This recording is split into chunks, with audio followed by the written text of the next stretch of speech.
بسم اللہ الرحمن الرحیم۔ تو سورہ الاحزاب، ایمان والیوں، اس سورت پاک کا نام الاحزاب ہے، جو اس سورت کی آیت نمبر 20 میں مذکور ہے۔ نیز اس صورت میں غزوہ احزاب کا چونکہ تفصیلی تذکرہ کیا ہے، جو نتائج کے اعتبار سے ایک فیصلہ کن جنگ تھی، اس لیے اس صورت کو اسی نام سے موسوم کیا گیا ہے۔ اس میں 9 رکوع، 73 آیتیں اور 1280 کلمات اور 5790 حروف ہیں۔ زمانہ نزول کے حوالے سے ہمیں یہ پتہ چلتا ہے کہ یہ سورت مدنیہ یعنی کہ مدنی ہے، اور اس میں جن واقعات کا تذکرہ ہے یعنی کہ غزوہ احزاب کا اور بنی قریظہ کا اور نکاح حضرت زینب رضی اللہ تعالیٰ عنہ کا، تو وہ اس بات کی شہادت دے رہے ہیں کہ اس کا نزول سن 5 ہجری میں ہوا۔ آج جب آپ سورہ الاحزاب کا مطالعہ کریں گی مزید، تو جن پوائنٹ سے آپ کا سامنا پڑے گا، جن احکام سے آپ کا سامنا پڑے گا، وہ پوائنٹس آپ دیکھ لیجئے۔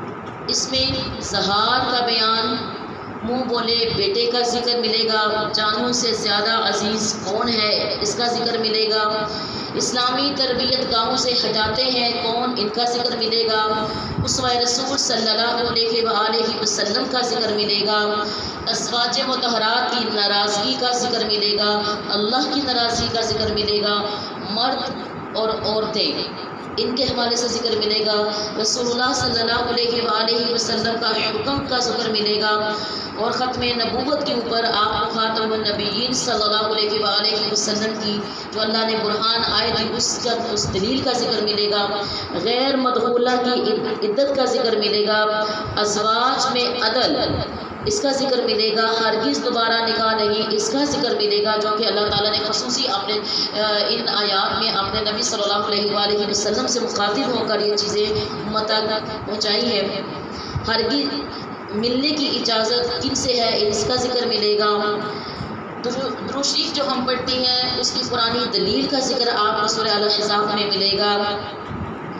جس نے اللہ اور اس رسول صلی اللہ علیہ وآلہ وسلم کو اذیت دی ان لوگوں کے ذکر ملے گا، اور جس نے مومن مرد اور مومن عورتوں کو اذیت دی اس کا ذکر آپ کو سورہ الاحزاب میں ملے گا۔ پردے کا حکم یہ آپ کو سورہ الاحزاب میں ملے گا۔ قیامت کے حوالے سے سوالات کے حوالے سے آپ کو ذکر ملے گا۔ ایمان اور بے ایمان والوں کا ذکر آپ کو سورہ الاحزاب میں ملے گا۔ ایمان والیوں، احزاب کے معنی جنگ یا گروہ کے ہیں۔ اب ہم چلتے ہیں اس کے پوائنٹس کی طرف۔ جب آپ اس کا ترجمہ کی طرف میں جائیں تو آپ کو کن چیزوں کی طرف سورہ الاحزاب لے کر جائے گی۔ ذکر ہے جی زہار کا بیان۔ بسم اللہ الرحمن الرحیم۔ سورہ الاحزاب یہ کہتی ہے، اور نہیں بنایا اس نے تمہاری بیویوں کو جن سے تم زہار کرتے ہو، تمہاری مائیں۔ کیا؟ تمہاری مائیں۔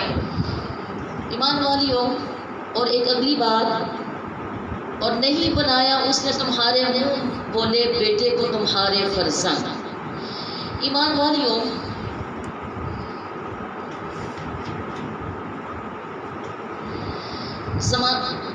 عربوں کے زمانہ جاہلیت میں 2 جاہلانہ رسموں کا ذکر کیا گیا ہے۔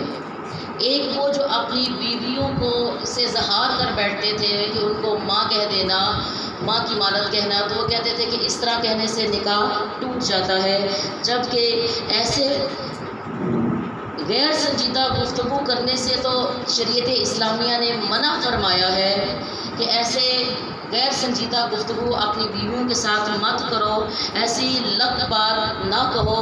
صرف زبان ہلا دینے سے ایک عورت اس کی ماں کیسے بن سکتی ہے؟ تو بہرحال مردوں کو اس بات پہ شریعت اسلامیہ نے کہا کہ ایسے الفاظ نہ ادا کرو، لیکن اس سے نکاح کے اوپر فرق نہیں پڑتا، بشرطِ توبہ کرے، اور نہ ہی وہ اس پر جو عورت ہے حرام ہوتی ہے، لیکن اجازت بھی نہیں دی گی کہ ایسے غیر سنجیدہ گفتگو نہ کرے۔ دوسری ایمان والیوں جس رواج کا ذکر کیا گیا ہے وہ یہ تھا کہ اگر کوئی شخص کسی دوسرے بیٹے کو اپنا بیٹا بنا لیتا، اپنا متبنہ بنا لیتا، تو وہ ہر لحاظ سے اس کا حقیقی بیٹا تصور ہوتا تھا، شمار کیا جاتا تھا۔ حقیقی بیٹے کے تمام جو حقوق اور سب مراعات اسے حاصل ہو جاتی، وہ وراثت میں حصہ دار بن جاتا اور اس کی بیوی متبنہ بنانے والے پر حرام ہو جاتی۔ گھر کی مستورات یعنی گھر کی عورتیں جو تھیں وہ بھی اس کے ساتھ غلط ملط حقیقی بیٹے کی طرح بے تکلفانہ انداز میں گفتگو کرتی، بے حجاب بھی ہوتی۔ تو اس کبیر رسومات نے طرح طرح کی چونکہ حق تلفیاں اور اخلاقی قباحتوں کا سبب بن رہی تھی، جس کا ذکر اور کلاکما سورہ الاحزاب نے کیا ہے کہ آپ کا منہ بولا بیٹا، آپ کے بیٹے، آپ کے جو حقیقی بیٹا ہے اس جیسی اہمیت نہیں رکھتا۔ منہ بولا بیٹا ہی ہوتا ہے، اور حقیقی اور جو اس کے حقوق و فرائض ہیں وہ اس کو دینے چاہیے، اور جو منہ بولے کے حوالے سے آپ کی ذمہ داری ہے اس کو نبھانے کا ذکر کیا گیا ہے۔ اس کے بعد میں جانوں سے زیادہ عزیز کون ہیں جی ہماری جانوں سے زیادہ عزیز؟ سورہ الاحزاب یہ کہتی ہے بسم اللہ الرحمن الرحیم کہ نبی کریم صلی اللہ علیہ وآلہ وسلم مومنوں کی جانوں سے بھی زیادہ ان کے قریب ہیں، ان کے الحمدللہ ثم الحمدللہ ہمارا اس پر یقین ہے کہ نبی صلی اللہ تعالیٰ علیہ وآلہ وسلم کی ذات، آپ کے کلمات، آپ کی زندگی ہمیں اپنے جانوں سے بھی عزیز ہے، اور اللہ تعالیٰ ہمیں ہمیشہ سنیت پہ عملی صورت پر چلنے کی توفیق دیے رکھے۔ اسلامی تربیت گاؤں سے ہٹاتے ہیں، کون ہٹاتے ہیں؟ اس کا ذکر بھی سورہ الاحزاب ہمیں یہ بتاتی ہے کہ وہ لوگ بسم اللہ الرحمن الرحیم اللہ تعالیٰ خوب جانتا ہے جہاد سے روکنے والوں کو تم میں سے، اور انہیں جو اپنے بھائیوں سے کہتے ہیں اسلامی کیمپ چھوڑ کر ہماری طرف آ جاؤ، اور خود بھی جنگ میں شرکت نہیں کرتے مگر برائے نام۔ جہاد کی قسمیں ہیں، ایک جہاد بالسیف ہے، جہاد بالمال ہے، جہاد بالنفس ہے۔ اگر ہم حیثیت جو خواتین بیٹھی ہوئی ہیں، جب آپ یہ دیکھیں کہ ہم لوگ اکثر جب حق کی رستے میں نکلتے ہیں تو کچھ بہنیں ہمیں روکتی ہیں، کیوں جاتی ہو، گھر بیٹھ کے عبادت کرو، کیوں درس قرآن سنتی ہو، کیوں محفلوں پہ جاتی ہو، وغیرہ وغیرہ۔ تو اللہ تعالیٰ ایسے لوگوں سے باخبر ہے جو نہ خود اچھی صحبتوں میں بیٹھتے ہیں، نہ کسی دوسرے کو بیٹھنے دیتے ہیں۔ تو سورہ الاحزاب ہمیں ایسے لوگوں کے بارے میں بتاتی ہے کہ جو اسلامی تربیت گاہوں سے لوگوں کو ہٹاتے ہیں۔ اسوہ رسول صلی اللہ علیہ وآلہ وسلم، ایمان والیوں، سورہ الاحزاب میں اللہ سبحانہ و تعالیٰ نے فرمایا ہے بے شک تمہاری رہنمائی کے لیے اللہ کے رسول کی زندگی میں بہترین نمونہ ہے، اور یہ نمونہ اس کے لیے ہے، سنیے، یہ نمونہ اس کے لیے ہے جو اللہ تعالیٰ سے ملنے اور قیامت کے آنے پر امید رکھتا ہے اور کثرت سے اللہ کو یاد کرتا ہے۔ یعنی کہ وہ لوگ جو اللہ سبحانہ و تعالیٰ سے اپنا رشتہ مضبوط رکھنا چاہتے ہیں، ان پر لازم ہے کہ وہ رسول اللہ صلی اللہ تعالیٰ علیہ وآلہ وسلم کی سیرت پر بھی رشتہ، ان کی سنتوں کے ساتھ بھی رشتہ مضبوط کرے۔ دونوں کے ساتھ مضبوط ہوگا تو رشتہ بنے گا۔ تو ایمان والیوں، یہاں پر یاد رکھیں کہ Islam is a complete code of life. تو ہمیں چاہیے کہ ہم اللہ کے احکامات کی مکمل پیروی کریں، اور یہ اللہ نے ہمیں حکم دیا ہے کہ تم جو رسول اللہ صلی اللہ علیہ وسلم کی زندگی ہے وہ تمہارے لیے بہترین نمونہ ہے۔ تو اس کا مطلب ہے ہم نے اس کو اپنانا ہے، آپ کی سنتوں پر چلنا ہے، آپ کے نقش قدم پر چلنا ہے، آپ کی زندگی، آپ کی سنتیں، آپ کے ہر عمل کو ہم نے اپنانے کی کوشش کرنی ہے، تو تبھی تو ہمارا رشتہ بنے گا نا، تبھی بنے گا نا۔ تو ایمان والیوں، اور پھر آگے یہ بڑے خوبصورت اور واضح انداز میں فرما دیا ہے کہ یہ نمونہ ان کے لیے ہے جو اللہ تعالیٰ سے ملنے اور ملاقات کے اور قیامت کے آنے کی امید رکھتے ہیں اور کثرت سے اللہ کو یاد کرتے ہیں۔ تو ایمان والی، بہرحال رسول اللہ صلی اللہ علیہ وآلہ وسلم کی سنتوں پر چلنا ہم پر فرض بھی ہے اور قرض بھی ہے، اور جو چیز انسان پر قرض ہوتی ہے وہ اس کا مقروض ہوتا ہے۔ اسی لیے الحمدللہ ثم الحمدللہ جس تنظیم سے میرا تعلق ہے وہ مقروض سیرت النبی صلی اللہ علیہ وآلہ وسلم موومنٹ ہے، جو کہ ہمیں نبی کی سنتوں میں 1 روپے پیسے کا قرض ہو تو جو ضمیر والے لوگ ہوتے ہیں وہ راتوں رات سوتے نہیں کہ ہمارے سر پر قرض ہے، تو جب رسول اللہ صلی اللہ علیہ وسلم کی سیرت ہو، سنتیں ہو، تو مقروضہ سیرت نبی موومنٹ یہی بتانے آئی ہے کہ جاگو ایمان والو، تم پر رسول اللہ صلی اللہ علیہ وسلم کی زندگی قرض ہے، ان کی سنتیں قرض ہیں، اور جب تک یہ قرض ہم اپنے عمل سے نہیں اتاریں گے یہ قرض چکایا نہیں جائے گا۔ تو یہی ہمارا مقصد ہے جگانے کا، کہ جو رسول سے اس بات کے دعوے کرتے ہیں کہ ہم عاشق رسول ہیں، ہم غلامان رسول ہیں، ہم نوکران رسول ہیں، ہم نبی کے عاشق ہیں، تو خالی دعووں سے بات نہیں بنے گی جب تک ہم عشق کے تقاضے پورے نہ کریں۔ ایمان والیوں، مرد اور عورت، کیا سورہ الاحزاب ہمیں کہتی ہے مرد اور عورت کے حوالے سے؟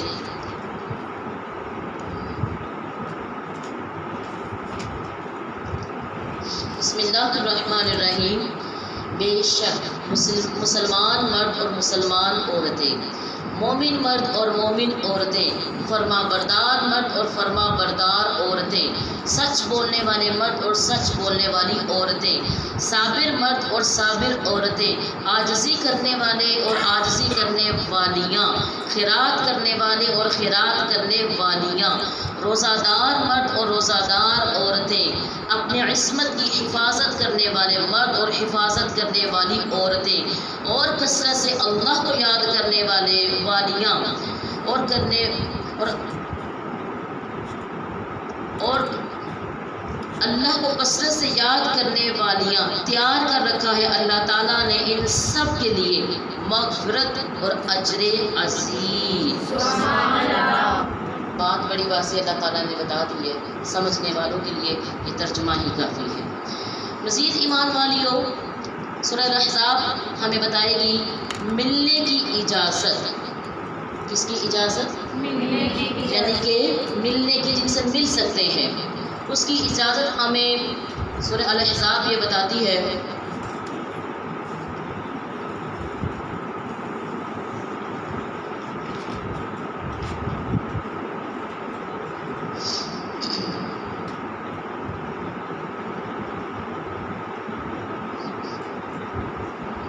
بسم اللہ الرحمن الرحیم۔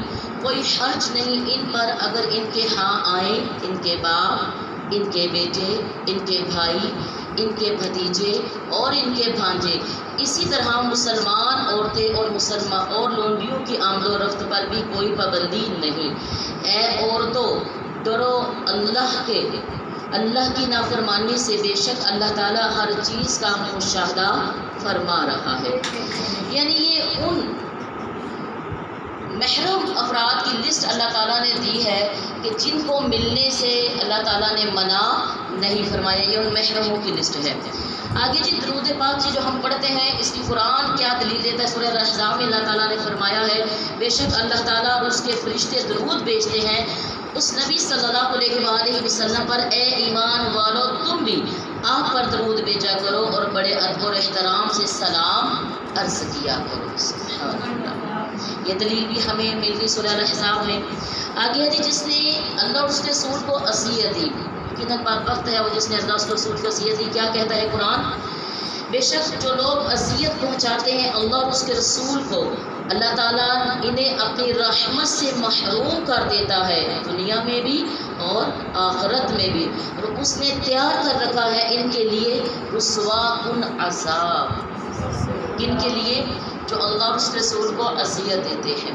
ایمان والیوں، اذیت دینا صرف یہ نہیں ہوتا کہ کسی کو پنچ کرنا، یہ اس طریقے سے ہم نے کیا تو اذیت ہے۔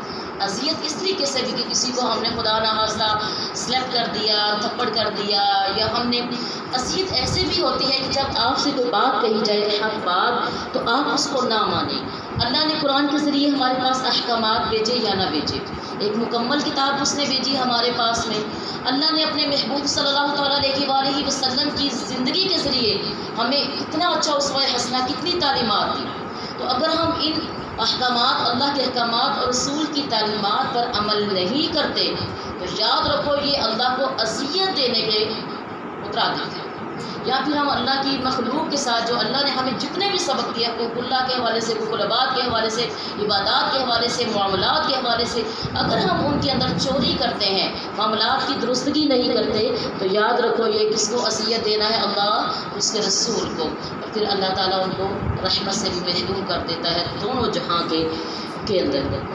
ایمان والیوں، آگے اللہ تعالیٰ نے ذکر فرمایا مومن مرد اور مومن عورتوں کو جو اذیت دیتے ہیں ان کے بارے میں بھی، اور جو لوگ دل دکھاتے ہیں مومن مردوں کا اور مومن عورتوں کا بغیر اس کے کہ انہوں نے کوئی معیوب کام کیا ہو، تو انہوں نے اٹھا لیا اپنے سر پر بہتان باندھنے اور کھلا گناہ کرنے کا بوجھ۔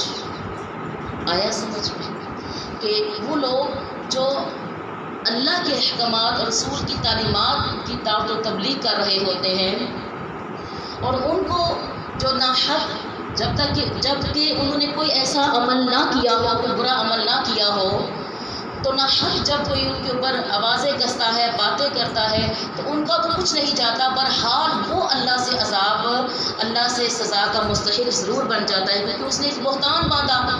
کسی بھی مومن مرد یا مومن عورت کے ساتھ اگر کوئی غلط بات کی جائے، کوئی الزام لگایا جائے، تو یہ گویا اس نے بہتان باندھا۔ تو اللہ تعالیٰ تو فرما رہے ہیں سورہ الاحزاب میں کہ اس نے کھلا گناہ کیا، اس نے کھلا گناہ کیا۔ اس لیے اللہ والوں اور اللہ والیوں کے حوالے سے اللہ سے ڈرا کرے، ایسا نہ ہو کہ ہماری زبان کی کوئی تیزی، ہماری زبان کی کوئی جنبش ہمارے لیے ہمارے ایمان اور ہمارے اعمال میں تباہی یا نقصان یا ہلاکت کا سبب بن جائے۔ ایمان والیوں، پردے کا حکم بھی سورہ الاحزاب میں اللہ تعالیٰ نے دیا ہے کس طریقے سے۔ بسم اللہ الرحمن الرحیم۔ اے نبی کریم صلی اللہ علیہ وآلہ وسلم، آپ فرمائیے اپنی ازواج مطہرات کو، اپنی صاحبزادی کو اور جملہ ایمان والیوں عورتوں کو کہ جب وہ باہر نکلیں تو ڈال لیا کرے اپنے اوپر اپنی چادروں کے پلو، اس طرح وہ بآسانی پہچان لی جائے گی، پھر انہیں ستایا نہیں جائے گا۔ سبحان اللہ، کتنی واضح آیت ہے پردے کی۔ بولو اب اس میں کیا کہہ سکتی ہوں؟ کہا اپنی ازواج مطہرات، اپنی صاحبزادیوں اور جملہ ایمان والی عورتوں کو، یہ نہیں کہا عورتوں کو، کن کو کہا؟ بولو نا، کن کو؟ ایمان والی عورتوں کو کہ جب وہ باہر نکلے تو ڈال لیا کرے اپنی اوڑھنیاں، اپنی چادروں کے پلو، اپنے جسم کو اچھے طریقے سے ڈھک لیا کرے تاکہ وہ پہچانی جائے، ستائی نہ جائے۔ ایمان والیوں، اگر آپ کے سامنے ایک لالی پاپ یا ایک کینڈی میں رکھوں اور اس کے اوپر کور ہو، تو مکھی کیا اس کور کے اوپر آ کے بیٹھے گی؟ بولو نا، نہیں بیٹھے گی۔ اور اگر میں ریپر اتار دوں، کور اتار دوں، تو مکھی اس کے اوپر آ کے بیٹھے گی؟ بیٹھے گی۔ سبحان اللہ، عقل سے بات کی ہے تو یہی بات تو ہمیں قرآن سمجھا رہا ہے کہ اگر تم نے خود کو کور کیا، خود کو تم نے سنبھال لیا، تو یقیناً اللہ تمہاری حفاظت میں لگ جائے گا، اور اللہ سے بڑھ کر حفاظت کرنے والا کوئی نہیں ہے۔ مزید اللہ تعالیٰ نے سورہ الاحزاب میں جو ہم ذکر دیکھیں گے ایمان اور بے ایمانوں کے حوالے سے، سورہ الاحزاب کے آخر میں اللہ سبحانہ و تعالیٰ فرما رہے ہیں تاکہ عذاب دے اللہ تعالیٰ نفاق کرنے والوں اور نفاق کرنے والیوں کو، اور شرک کرنے والوں اور شرک کرنے والیوں کو، اور نکاح لطف و کرم فرمائے اللہ تعالیٰ ایمان والوں اور ایمان والیوں پر، اور اللہ تعالیٰ بہت بخشنے والا، ہر دم رحم فرمانے والا۔ سبحان اللہ، جو مومن ہے وہ سایہ اللہ کی رحمت میں ہے، جو بے مومن ہے اللہ تعالیٰ نے ایسے لوگوں کو بھی کے لیے بھی سزا تیار کر رکھی ہے۔ فیصلہ ہم نے اب کرنا ہے کہ ہماری زندگی بھی گزر رہی ہے، ہم اپنی زندگیوں کو کن تقاضوں پہ رکھ کر گزارنے کی کوشش کر رہے ہیں، ایمان کے راستے پہ، ایمان کے تقاضوں پر، یا بے ایمان کے تقاضوں پر۔ یہ تھا آج کا ہمارا سورہ الاحزاب کا سبق۔ اب ہم مزید آگے اگلے سبق پر چلتے ہیں۔